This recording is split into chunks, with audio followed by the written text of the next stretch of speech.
This is April. And this is Tiffany. And you're listening to the Tea of Life podcast, where we enjoy telling each adventure of life. We hope that you enjoy listening today as we dive into this week's episode. Hey, today we have a good friend of mine, Karen Downing. Now, Karen and I first met, we worked at staff together at Vineyard Community Church. She was already on staff, was a counselor, and had been with the church were you part of the founding? I was a part of the team that started the church in Tommy and Julie's living room. And that was, I can't like 20, it was a while ago. So, so you were there. Yeah, it was at least 20 years ago, right? Yeah. So I think that's it. Karen holds a master's degree in marriage and family therapy with a specialization in trauma recovery. And she's been in full-time ministry, pastoral counseling for about 16 years. Yeah. But 3 years ago, she ups and leaves. No, she left to go to Managua, Nicaragua. Yes. To live and serve there full-time. And her dream is to train and equip others to share the love of Jesus, especially to those in need of trauma recovery. And I'm going to let her unpack that for just a bit. Can you? Yes. So what we do is, of course, I'm trained in all the basic counseling skills. But in addition to that, through my walk with the Lord and through my own healing, and I have discovered that it is really healing when Jesus is invited in to the pain and the memory of whatever trauma it is, whether it's what we think of as greater traumas such as sexual abuse, or even just the simple trauma of you're 6 years old and you wanted a puppy for Christmas and you didn't get a puppy for Christmas and mom and dad just said, suck it up or something like that. That actually is a trauma. I'm not the same, but it can create pieces of our identity. All of our experiences create pieces of our identity. So I invite Jesus into those moments. The Holy Spirit reveals those moments, and we work on what is there. We unpack what's there emotionally and cognitively. So what was the person thinking? And that unpacks what they believe about themselves. And then we invite Jesus to address those things directly. Now, that can seem very strange for a lot of people. But at the same time, I can also work with someone who does not believe in Jesus and who just wants to do basic psychology therapy as well. So right. I can do both ends. But the big deal is that's what we're doing in Nicaragua. So that's what I do. And that's what I'm training people to do in Nicaragua. Because it's the second poorest nation in this hemisphere, second to Haiti.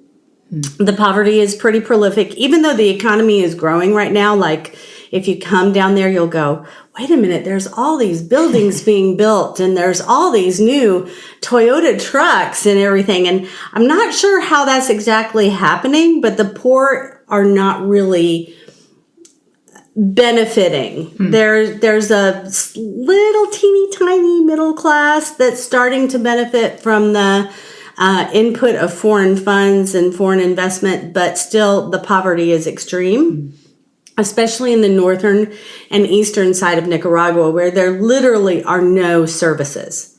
Like there might be a community leader that does get trained in basic medical skills, such as triage or childbirth or whatever, but they don't have access to anything. So our goal eventually is to train people, pastors, teachers, because a lot of times teachers have to act as counselors and have to act as psychologists. Down there, they're psychologists. And community leaders, train them in this Jesus-centered trauma recovery so that they can be, and good counseling skills, as well as just simply the love of Jesus. Right. And send them back to those areas.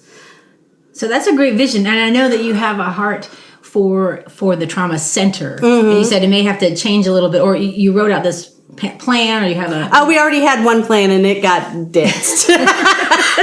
It was a good idea, but it wasn't the right idea. I say that a lot. I have a lot of good ideas. I'm an idea person, but it's not always the right idea or what God's path is for me. But I know God chuckles and he's like, that's my girl. She's just a thinking.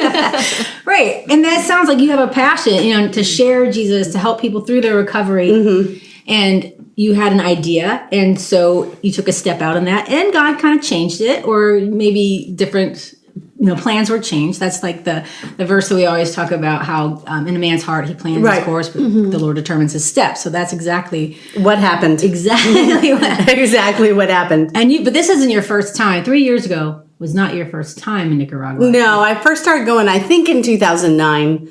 It might have been 2008. And I started going to a children's home there. And it was there that I realized that nobody was addressing the trauma of the kids. And so even on my first trip, I told my team leader, I need an interpreter and I need to go to town and get some toys. And at that point, I was in grad school because I'm a late bloomer. So I didn't finish grad school till I was 54. And, but I was in grad school at the time. And I said, I just need to start working with these kids. And I had purposed in my heart to go down there at least twice a year, because what happens when you go to children's homes. Now, short-term mission trips and other venues is not quite the same, but when you go to a children's home and you spend a week with those kids, you're actually re-traumatizing them when they leave.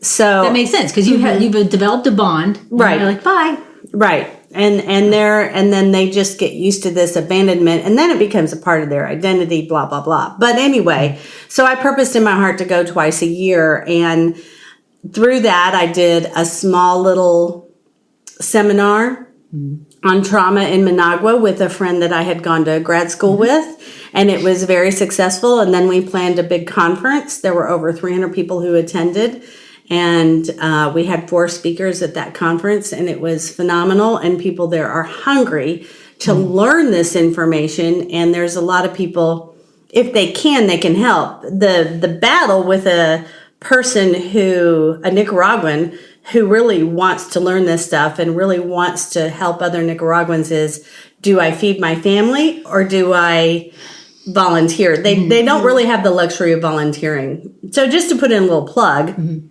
as I'm doing this, one of the goals is going to be, I really want these trainers that will eventually train. After they're trained by me, they will train others. I want them paid and paid well. Right. Because it's really not fair to ask them to do things for free. Like we have a volunteerism kind of mentality here. And they would do it if they could. But if it's between feeding your children or volunteering somewhere, you're going to feed your children. Right.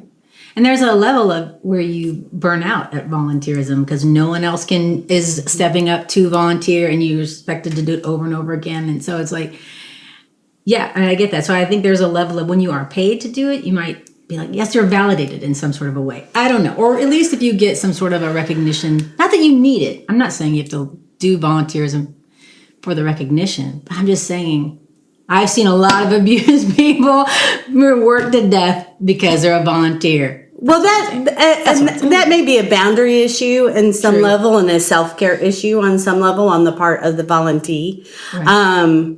Is that right? Is that a right word? Volunteer? It can be. Right now. But all in all, just the goal is to help them feed their children and take care of their families, that it would be a paid job and not just a volunteer. Right now I have a volunteering intern. She's been with me 2.5 years. And a lot of times our training schedule gets thrown off because she gets called to work and then she has to cancel, which means then we have to reschedule. And I have to have an interpreter. So that can create a 3 to 4 week delay in the training session.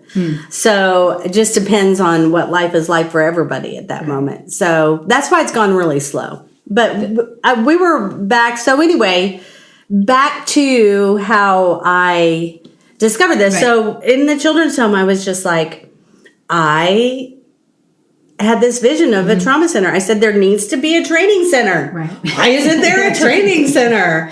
But their mental health missions is not a widely established part of the mission community. It's becoming more common, especially in very poor areas, especially war-torn areas in Africa. There are some mental health missions going on over there. to help with the rape victims and the people that have been just decimated through violence.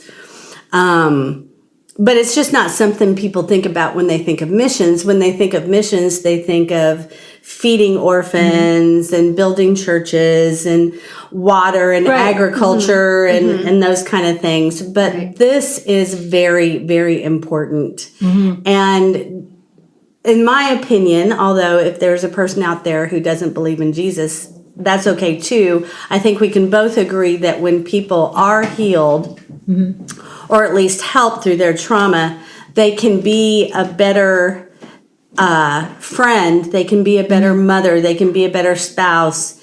And with Jesus, I believe you literally do get healed from trauma, to where, you're dealing with life and you're still growing and you're still learning how to be a better person, but that trauma spot is not as governing of your behavior.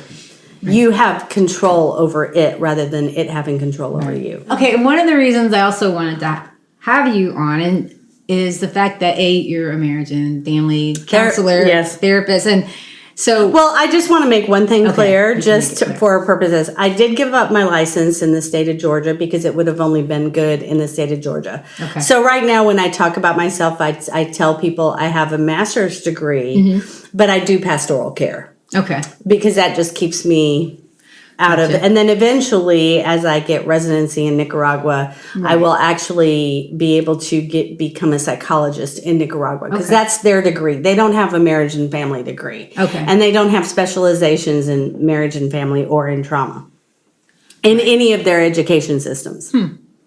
Until Karen gets there and changes. Well, that's the goal. So this is the season of hope. And I know on Sunday, Thomas talked about the season of expectancy. He started a new series on expectancy. And he prompted us for answers, and we'd give them. So he'd be like, what are you hoping for? And some people were like, I want 36 hours on a 24-hour day. That was a great answer. Popped up. And then he was like probing, and he's like, well, who else is looking for, I love this one. He's like, who's looking for a Christmas bonus? And I was like, me. And so he looked, see who said it. He's like, oh yeah, April is on staff, So he's like, I set myself up for that. But, so some of it was, I'm hoping for reconciliation with relationships. We're going to be with family the holidays. I would like to reconcile with them. So that was some of the answers people gave. We talked about learning to embrace the season. So we talked about Jeremiah 29:10 through 12. For I know the plans I have for you, declares the Lord, plans to prosper you, not harm you, plans for hope in the future. And then God has a plan for Israel in her waiting. That's what he said. And I also wrote down 2 Corinthians 12:9, my grace is sufficient for you. My power is made perfect in weakness. And this verse, God has been using to get my attention repeatedly in the last month. And I'm going to unpack that probably in a different episode. But so when you're up on stage and we're talking about hope, and that's what I said, okay, we got to have her talk about this today. You mentioned hope is scary. Yeah, hope is scary. I love that. Because can you unpack that? Sure. First of all, when you hope for something, there's the risk. You're taking a risk that it won't happen. You're also taking the risk that it will happen. Right. But I think we're very conditioned, even as children, no, you can't have that. You're at the aisle and you want the candy bar, and mom and dad say, no, you can't have the candy bar. Those things start conditioning us and building up our beliefs. And how do we handle hope? How do we handle our wants? How do we handle our needs? And how do we live that out with Jesus? So when I went to Nicaragua, here in the States, I accomplished a lot. I've been looking at this month that I've been here, and I'm like, holy cow, did I do a lot? And it's just so easy here to kind of get things done. I know probably some of you are thinking, this woman is nuts. But no, it's true. It's true, comparatively speaking. But going down there, I had this idea that at this time, we would already have a building. We would already have 3 people trained. I would have been taken care of financially throughout this whole time. And as April knows, she does the books for the church, and I receive all my donations through the church. This last year has been very, very slim, like barely having money for food, definitely not having enough money to pay bills, and having to figure out ways I can work and make ends meet. So all those things have been incredibly disappointing. So because we are where we are in the ministry part of it, the Lord keeps saying, don't give up. Right. But at the same time, I've had to let go of what my idea of what this was going to look like and the process or the trajectory that it would take, and sit back and go, okay, wait a minute. I can hope in what Jesus told me, but I need to watch what I put around it. And that's important. And then there's just the flat out no's. Like on Sunday I shared, I always wanted to be married and have 6 kids. And I think at about 40, I realized, well, that's just a no, because I'm not married. I do have a son. He's Nicaraguan, and I adopted him from the children's home that I went to. But the no's, there are no's. We get no's when we hope for something that's not wrong to hope for. It's not wrong to hope for marriage. It's not wrong to hope for kids. It's not wrong to hope for a career. It's not wrong to hope for a house. It's not wrong. I want a refrigerator, right? Karen wants a refrigerator. It's not wrong to hope for a refrigerator.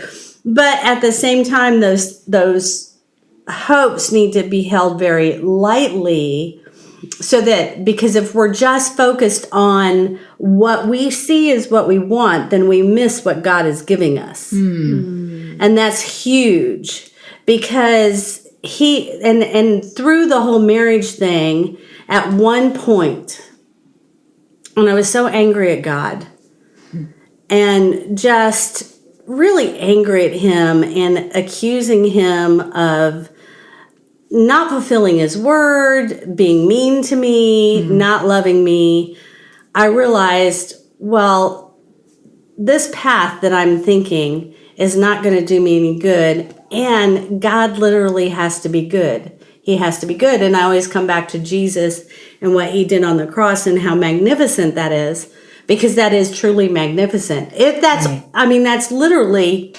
all we need, is that salvation. And God adds to it, and he adds a lot to it. But it's kind of more about not denying what you feel or want, but not setting your hope in that, but setting your hope in God, that he is good. Right. So sometimes I am afraid to hope for something, because there might be a no. There might be a no. And you said something about, you said, when there's a no from God, how do I see Jesus in that no? And so you said, ask Jesus, what is your yes? Like, Jesus, what is your yes in that? Like, you know, this is a no. Well, the opposite house, if this is a no, then what is the yes? Which from the time I was 40, so at 40, we had Jesus and I had to come to Jesus about the marriage thing.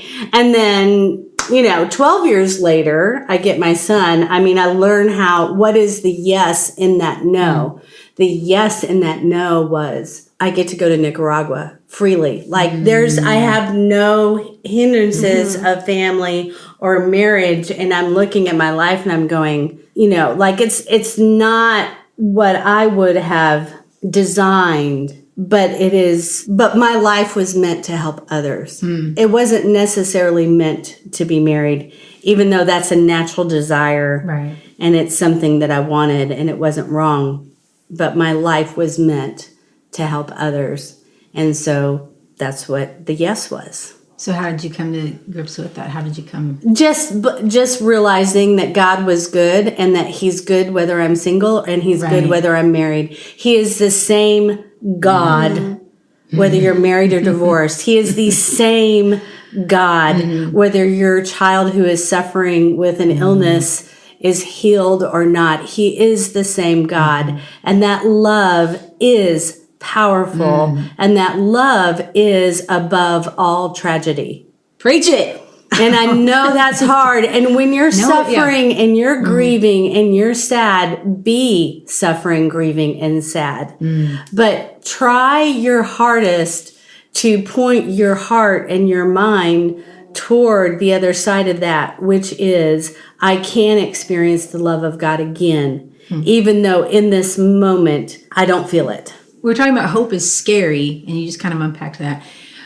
And I wrote down in my notes, it's hard to put our all in. I think you even said this, so if you're like, that sounds familiar. It's hard to put our all in because we've been disappointed in the past. Right. So giving Jesus your full heart, and really trusting in him. Because at the we didn't talk about this Sunday, but underneath hope is that trust. Right. That he is good. Again, that he is good and loving when it looks like he's not good and loving. So one of the things in going to Nicaragua is you are confronted constantly by the poor. God, if you're good, why are these people starving? Why are these people going through my trash on trash days and surviving out of my trash? And working through those things, not to try to prove something that you can understand. And I think that's where we as humans get caught up. We try to work things out to where it makes sense in our mind. But the things of God don't make sense to us. So if you are good, where are you for these people? And, one day he said, well, you're here. Yeah. You just keep going, my daughter, and you're going to make a difference, because there is, in all of this hope thing, we're disappointed by a lot of different things. Sometimes we're disappointed because of the actions of humans. Right. Because of the actions of humans. Yeah. Right.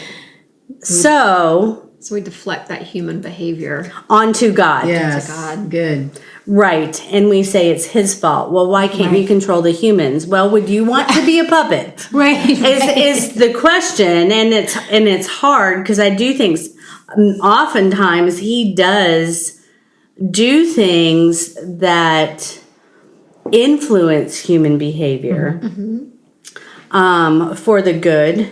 But he influenced my behavior theoretically for the good. I hope I'm doing good. Yeah. But so really struggling with that and working that out with him.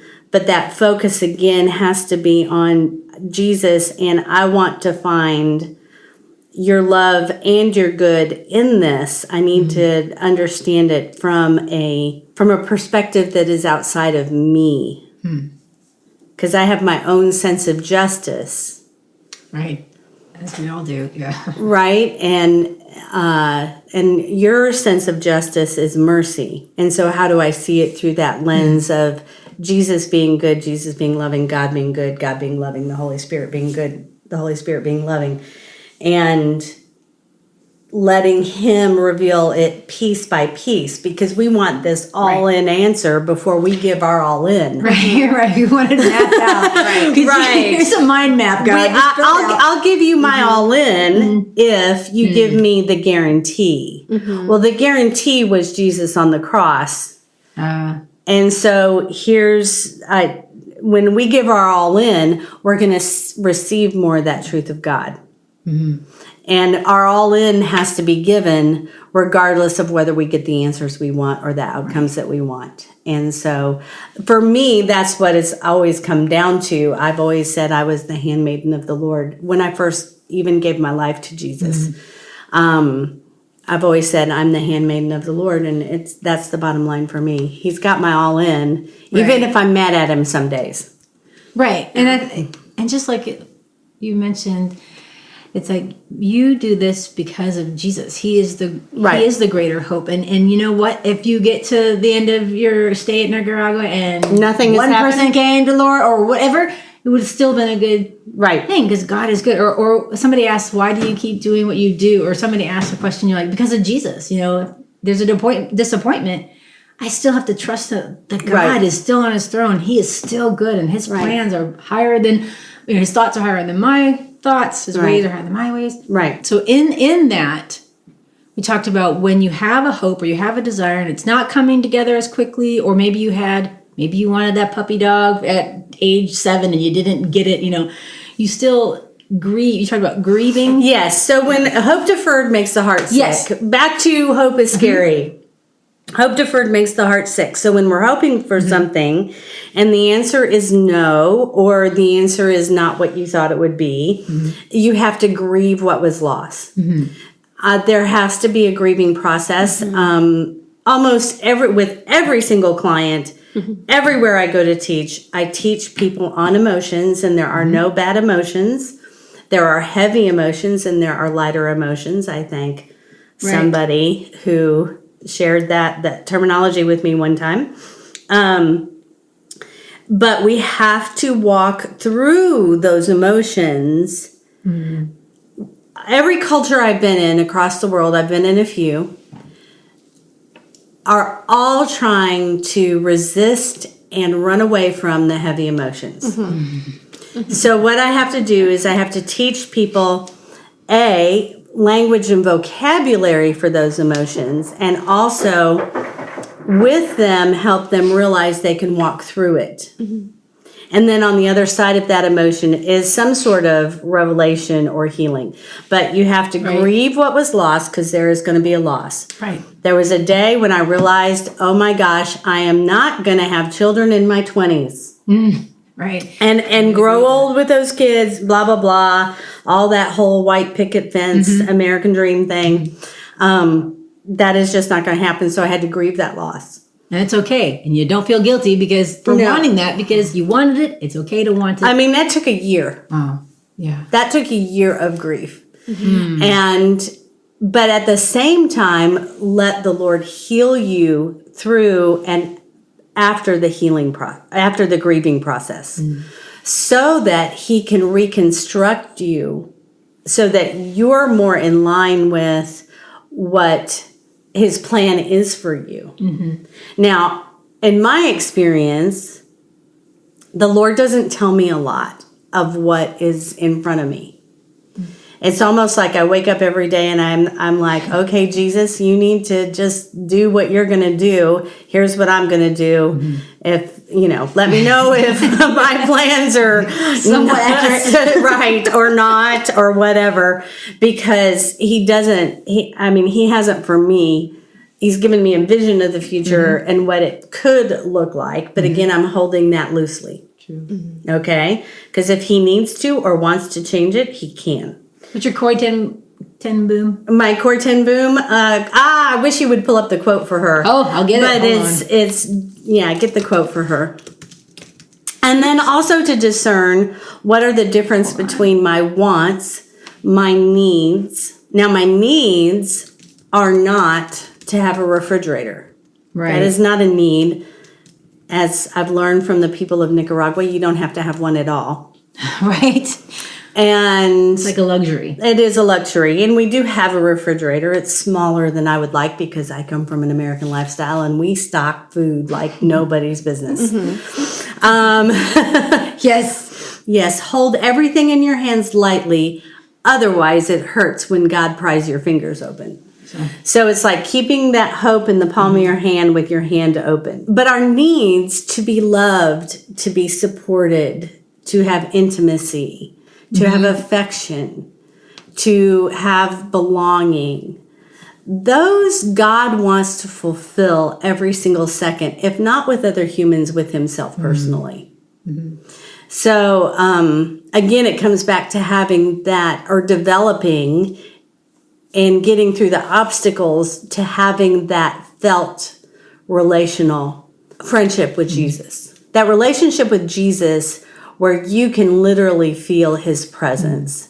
And that is with you 24/7. And it's important to develop that, to withstand the disappointments and the no's and so that you have something to fall back on, and that those needs are getting met. Right. Because they will come. But that's because you're looking more at the giver than the gift. You're looking more then at who supplies the needs than the actual need. Like Jesus is The one who fulfills. Well, I'm not sure about that. You might be looking at them simultaneously, but you can say, I need love right now. I mean, it's been very lonely in Nicaragua, and I haven't had any friends. And here I was in the same church for 20 years. And I mean, I have this, so I need to feel like I belong. And if I spend time with Jesus, then I have that need of belonging to him met. So I may be looking at the need. And recognizing what I do need, I think that's very important in self-awareness. Right. This is what I need. And looking to him to experience that need getting met. But also, I believe those needs need to also be met by humans as well. That's why he gives us some community. Yes. Our part to play in this is very powerful. That's why God gets a bad rap for what humans do. I like that, yeah. I do that to him a lot, but as we all do. But but when you're in a situation on the mission field, most missionaries feel very lonely. They are very isolated, and you're isolated through language and culture and all kinds of things. Because no matter how long I live in Nicaragua, I will get better and better at assimilating into the culture, but I'm not going to be a Nicaraguan. Right. Because it just wasn't my culture of origin. Right. That's good. On a different level. Sorry. Anyhow. So back to hope. Back to hope. I'm talking about grieving, and then, grieve. You have to grieve what you didn't get. You had an expectation, and it wasn't met. It's just a natural thing, whether it be family, married, wherever. And then I have forgive. And then let God restore. Yes, you have to forgive whatever it is you need to forgive, whether it be other humans or forgive God. I'm constantly saying, God, I forgive you because I blamed you for something, even though you didn't do it wrong. But I want to keep my heart clear of that bitterness and that unforgiveness that leads to bitterness. Even when it comes to somebody who's not even culpable. I mean, he's not culpable. Right. But he is a loving father, and he can understand that. He can understand, I understand why you blame me. I mean, he's not saying, well, you stupid idiot. Why do you blame me? I told you that I'm good.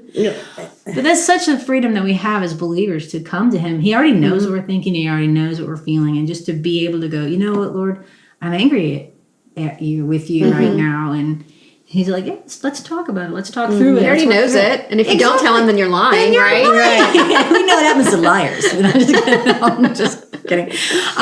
You've heard that song, Revelation, 21:8, 21:8. Liars go to hell. Liars go to hell. Ding, ding, dong, ding, dong. Karen's eye. We can't edit that out. Somebody sings that to children in the church? I've never heard it. I'm not sure what church it is. Gosh. Yeah. My church doesn't sing that song. That hurts my heart. No, we, I think it was like in a movie or something, like, it was a joke. They wouldn't be like, liars. You have to say the liars, so. Sorry. Right. Coming back from that. So letting God restore. And then, And then making a new dream. He will put new dreams in your heart. He will clarify your identity through all of that. There's good stuff that happens in the grieving, the forgiving, and the healing. And if you walk through it instead of avoid it, on the other side of it, you'll have a clearer perception of your identity, who he created you to be, because his first goal with every person is to convince them that they are created for love and that they are his beloved. And nothing will take that away. No matter what you believe, no matter what another human being does, no matter what you do. Right. You being his absolute beloved. You've never, ever experienced a love like his. There's no human that will love you like Jesus loves you, like the Father loves you, like the Holy Spirit loves you. That's going to be his first priority. And then he puts in the details. Okay, so I'm an emotional healer. I'm horrible at admin. I'm just kidding. I'm just kidding. I have the hardest time getting those newsletters written. There's a lot of things I am not good at. Well, kind of. And they do help a ton. There's just a lot of things that are really up to me, but that I'm not good at. But what he has made me for is to sit with people in pain. And no matter how depressed I am or how distraught I am or how anxious I am, I can sit with somebody in pain. So like him, I never knew that growing up. He got me there through my walk with him. But that's what he is using me for here on this earth. I like that. And here on this earth is very important. I think we lose sight of the shortness of time that we have here, although God can make 1 year like 10. Yeah. And David was like 1,000, right? Yeah, he can really, I'm 50, I'm going to be 57 in March. I'll probably be walking out this ministry thing in Nicaragua till I die, because it's going to take that long. But that's okay. It doesn't have to happen when you're 20. I'm fairly against people pushing people to figure out what they're supposed to be too early. Yeah. I think sometimes it takes a little bit of marinating and some living. That's a good point. To figure out who you really are and what God created you to do. And then if you get stuck in something that you have a skill to do, but it's not necessarily what you're created to do, then that can be sad. Yes. We talk about people who are maybe skilled in their job, they don't want to be there. Like that is that brings me such, I don't know why. It's just because you can do it doesn't mean you should. Right. Just because you can. Yeah, exactly. So I hear you. So the last thing that I want to talk about before we go, and I'll let you see any last minute words of wisdom, whatever. You're a plethora of information here. So you mentioned hope isn't a fruit of the Spirit. And it was like this light bulb paradigm shift. You said fruits of the Spirit happen when you walk with the Lord. That's the natural process. Right. Love, joy, patience, kindness, goodness, gentleness, and self-control should come fairly naturally if you're nurturing and developing communication and unity with the Spirit. All right. And then you said hope has to be a choice. Yeah. Hope is fuel. It's our energy. Yeah. So I liked that because you're right. It's like gratitude is a choice. Hope is a choice. Forgiveness is a choice. Forgiveness is a choice. Love is a choice. Love is a choice. Sometimes. Now, love is a fruit of the Spirit. Love is right. But still, there's choice in love as well. Mm-hmm. Right. I agree with that. So that need to hope, but scared to hope. What is God wanting us to hope in? What are the next steps of hope so that you don't lose hope? That's a lot of words of hope. Don't be afraid to hope. I think a lot of us are afraid to hope because we've been hurt, or we don't trust. Well, and I think it's important to say, Jesus, what do you want me to hope for? Right. Always asking Jesus. And I will hope in you. Mm-hmm. Mm-hmm. So there's a differentiation. Writing out a list of what you think your wants and your needs are and letting God define and differentiate some of those. Mm-hmm. Writing out a list of what you feel like he has disappointed you with. Or, tragedies or traumas that have happened to you, and hoping in the healing of that, but also setting yourself up in that hope of it might take the rest of my life for the healing of these things to happen. But right now, I'm just going to look at you, Jesus, and I'm going to invite you into, I'm not going to give this stuff away. Here's here's a tip of wisdom. Okay. A lot of times this happens in church a lot. Come to the altar, come to the cross, and give Jesus your anxiety, or give him this. And I do agree that sometimes it's important to unburden ourselves with things. But I have found it works so much better when we say, this is my anxiety. I'm the one that's being anxious. Jesus, I'm going to invite you into it. As opposed to trying to get away from it. Mm-hmm. Again, it's us as human beings trying to get away from those heavy emotions.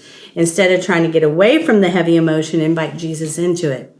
When you are with Jesus in that emotion, whether it be fear, sadness, disappointment, whatever it is, Jesus, what do you want me to know from you Or what do you want me to experience with you in this emotion? And then just let him do his thing and listen with your heart. Mm-hmm. So our hearts are the most important thing, which our heart is actually in our brain. Mm-hmm. It's not the actual organ of our heart. But it's all that this is happening in our brain. Our brains are amazing things. But as Jesus, and he's just going to give you piece by piece. He's not going to give you the whole thing all at once, because we can't handle the whole thing all at once. But he is going to give you piece by piece. I like it. Mm-hmm. Well, I think this has been great. I can't wait to, I know we're going to give the practical tips or make sure we have information in our show notes. But if this resonated with any of our listeners, you guys, if you anything resonated with you during our conversation, let us know. And you can find Karen. Can they find you? Yes, you can find me at Into the Light, Nicaragua on Facebook. And that's my Facebook page. I don't have a website as of yet. Do you have a WordPress? I do have a WordPress. And then that has a link to WordPress too, because I always put my WordPress. I always put my blogs on there. And anybody who would like to donate can go to www.v as in victory community.org. Click on Give, and then select. There's a drop-down menu that gives a bunch of different things that you can give to, and you select Nicaragua. But when we were talking, it reminded me of Isaiah 54. Like, this was when I was in youth ministry and I thought I was going to die in youth ministry and I didn't see a husband anywhere near the picture, And I remember this kind of Isaiah 54. Sing, O barren woman who did not bear, break forth into singing and cry aloud. You who have not been in labor, for the children of the desolate one will be more than the children of her who is married. And enlarge the place of your tent. So just as maybe a hope or a blessing or encouragement over you that I think of is that, so you had the dream to get married, you wanted those 6 kids, but God changed that to you're going to have more kids. I mean, you're going to have by way of you counseling and just the ripple effect of who you teach, then they teach. So your legacy is bigger, not being married. And that's your plan. And now that you're okay with that, or I've been very okay with that. Okay with that. So enjoying it, actually. Happy it turned out that way. Oh my gosh! Yes, I'm happy it turned out that way. Yes. So Isaiah 54 you. Thank you, Isaiah 54 me then. These are right. No, that's beautiful. I love that. Just confirmation. That's it for today. Tune in next time as we continue to dive into life. In the meantime, don't forget to subscribe to our podcast. You can find us at teaoflifepodcast.com or follow us on Instagram at teaoflifepodcast. Until next time, in the words of Monty Python, make tea, not war.